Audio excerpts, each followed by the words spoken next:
semplicità ci piace. È semplice, comoda. Ci piace così tanto che tutti, io, voi, abbiamo una sorta di naturale tendenza a semplificare ogni cosa. In un certo senso per capirla, ma anche per non averne paura. La semplicità ci dà l'illusione del controllo. È quella che ci fa credere che possiamo prendere delle scatole, metterci delle etichette sopra e infilarci dentro cose, pensieri, persone. Ci tranquillizza anche quando pensiamo per opposti, perché è semplice e immediato. Bianco-nero, uomo-donna, giusto-sbagliato, normale, diverso. Anche a me piace molto la semplicità. Sono infatti una di quelle persone che raggruppa le applicazioni del telefono per colore, questa è davvero una foto del mio telefono, e mi piacciono anche quei video dove ci sono quelle cose che si incastrano perfettamente tra di loro, perché mi dà un senso di pace e tranquillità vedere ogni cosa al proprio posto, in ordine. Eppure so che mi sto aggrappando ad un'illusione, perché la realtà è molto più complessa di così e sto limitando quindi la mia visione del mondo.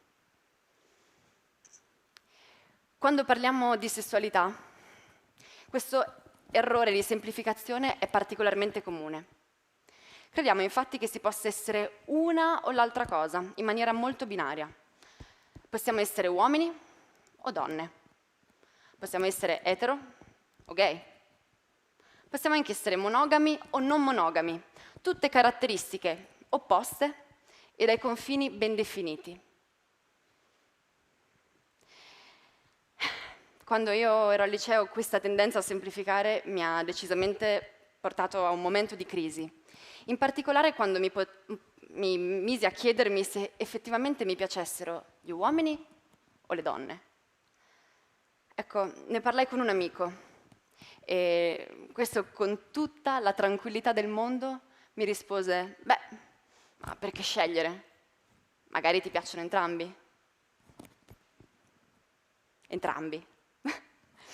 Non avevo idea che potesse essere un'opzione, in effetti, e quindi subito provai una forte sorpresa, che però si tramutò anche presto in un grande sollievo, perché non mi piaceva l'idea di dover scegliere. Mi sembrava limitante e ingiusto. Ecco perché comprendere che la mia sessualità fosse valida, anche se non l'avevo mai vista raccontata o rappresentata, ha fatto del bene alla relazione con me stessa. Però ha anche iniziato ad aprirmi gli occhi su quanto potesse esserci oltre quello che siamo soliti raccontarci. Infatti anche la scienza e la storia ci dimostrano che la sessualità è molto più complessa di quello che pensiamo e ci sono anche tante teorie, tanti studi che cercano di dare valore a questa complessità. Innanzitutto intendiamoci, la sessualità non riguarda solo il sesso in senso stretto, ma è un universo ampissimo, pieno di elementi, ma tutti dai confini sfumati. Mio padre è un medico, ora in realtà è felicemente in pensione e una volta a tavola decisi di chiedergli cosa volesse dire per lui essere un uomo. Ok, in effetti giustamente rimase un po' stranito dalla domanda e alzando lo sguardo dal piatto mi rispose: non saprei, non me lo sono mai chiesto. Lo capisco perfettamente perché non è facile farsi domande sulla propria identità di genere. Capire cosa voglia dire per noi essere uomini, essere donne o qualsiasi altra cosa non è facile perché non esiste una risposta più giusta o valida. Nella nostra società ci sono norme per ogni cosa e quando non ci facciamo domande su queste norme potrebbe essere semplicemente che le stiamo seguendo, senza farci troppe domande, come mio padre. E vi dirò in realtà anche un'altra verità ossimoricamente scomoda, che se non ci siamo mai fatti domande, non abbiamo mai messo in discussione queste norme, forse in fondo ci fanno anche stare comodi.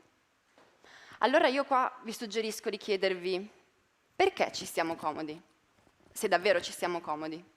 e se qualcun altro invece potrebbe starci stretto. Infatti nella nostra società c'è una norma per tutto, ci dice come deve essere un uomo, come deve essere una donna, ci dice anche come si devono vestire e che cosa devono fare. Ci dice chi dobbiamo amare, come dobbiamo amarlo e con quali tappe. Tutte norme create per fuggire alla complessità, come dei copioni già scritti e semplicemente da seguire alla lettera, perché l'incertezza spaventa e non possiamo biasimare chi si rifugia nella semplicità. Lo facciamo tutti, anch'io. Anch'io per tanto tempo mi sono rintanata nel comfort delle norme, finché, come fossero vecchie scarpe, semplicemente non mi resi conto che mi stavano davvero, davvero strette. Forse perché fino ad allora non sapevo che ci fossero delle alternative. Non sapevo che potevo chiedermi, ma queste scarpe mi stanno ancora comode? Ma queste scarpe sono ancora mie? E forse è un po' questo quello che vorrei fare qui con voi oggi. Ricordarvi e ricordarci che abbiamo delle alternative ad un modo univoco e binario di guardare le cose. Vorrei che ogni persona potesse essere in grado di scegliere se e quando semplificare, senza però obbligare gli altri anche a fare lo stesso. Vorrei che potessimo vedere, accettare, rispettare la complessità della nostra sessualità e della nostra vita in generale, riscoprirne i confini e ribaltarne i paradigmi. Proviamo a immaginare un prato verde, brillante, da cui sbucano fiori di ogni tipo e colore. Proviamo a immaginarci davvero di star percorrendo questo prato, ok? E camminando tra gli steli d'erba raggiungiamo una leggera salita che ci porta sulla cima di una collina, da cui guardiamo oltre. Di fronte a noi si estende un panorama mozzafiato, ricco e variegato. Ci sono laghi, montagne, pianure, colline. Forse se guardiamo bene bene in fondo c'è anche il mare. E nessuno di questi elementi è più o meno bello o necessario dell'altro. E se vi dicessi che possiamo prendere questo panorama come fosse la nostra sessualità? Si tratta di una metafora della scienziata e studiosa canadese Sari Van Anders, che ci insegna che quando impariamo a distinguere tra le pianure, le montagne, i laghi, i fiumi, allora iniziamo anche a realizzare quante esperienze della sessualità ci sono là fuori. Ed è da qui, da questa realizzazione che si parte alla scoperta di questo panorama. Oppure abbiamo anche tutto il diritto di rimanere esattamente dove siamo, ma con una consapevolezza in più. Ogni persona ha una mappa che cambia con il tempo e che le permette di esplorare questo panorama. Quindi come possiamo pensare che esista una mappa adatta a tutti e sempre? È difficile, però a volte tendiamo a crederlo e quindi tendiamo anche a credere che esista una normalità a cui puntare, a cui aderire.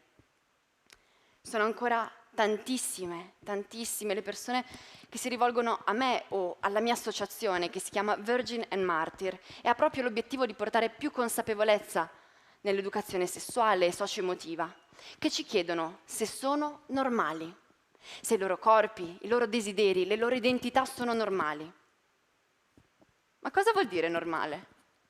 Normale rispetto a cosa? E in realtà credo che invece di parlare di normalità possa interessarci di più parlare di ciò che è comune, contraddistinto da ciò che è normale per noi. Facciamo due esempi, molto semplici. È molto comune avere due mani, sì? Eppure una persona che nasce con solo una mano, sicuramente quella non sarà una condizione comune, ma è la sua normalità. Pensiamo anche che sia più comune essere attratti da un genere che è diverso dal nostro. Eppure questo non rende questo tipo di attrazione più valido di altri. E allora anziché chiederci se siamo normali, proviamo a chiederci chi siamo, cosa vogliamo, cosa ci fa star bene e che cosa no. Perché anche se sembrano domande semplici, le risposte sono molto complesse e quindi non è facile porsele. Se continuiamo a credere che esista una normalità, allora saremo anche portati a credere che possiamo essere sbagliati se non rispecchiamo certi finti standard tanto osannati.